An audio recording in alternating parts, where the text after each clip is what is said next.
I v ekonomike sa dá predpovedať budúcnosť. A vy ste na to odborník. Akým spôsobom to robíte? No, žádnou křišťálovou kouli na to nemáme. My vědci se snažíme popsat realitu tak, jak je. To znamená, že se snažíme najít nějaké opakující se prvky v ekonomice a ty popsat pomocí matematických nástrojů.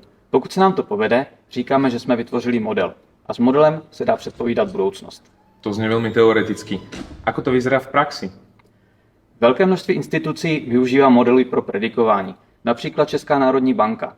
Každá zodpovědná bankovní rada, předtím než vydá nějaké rozhodnutí, si promluví se svým makromodelářským týmem, protože ten ví nejlépe, co se v té ekonomice děje, a na základě toho se rozhoduje.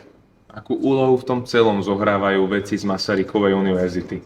Dá možná takovou krátkou příměru.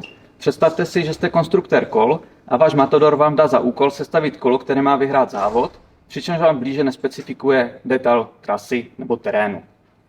No a my vědci z Masarykovy univerzity jsme něco jako konstruktéři těch kol. Přičemž ten terén úplně dopředu neznáme. Tím terénem je pro nás ekonomika se všemi aspekty, které do ní vstupují. Pod týmito aspektami si môžem predstaviť napríklad koronovú krizi? Ano, přesně tak. Pokud jako modeláři jsme schopni zachytit koronavirovou krizi, pak jsme schopni taky říct, co ta koronavirová krize přinese do ekonomiky a jaké to bude mít dopady na budoucnost. Ďakujem pekne.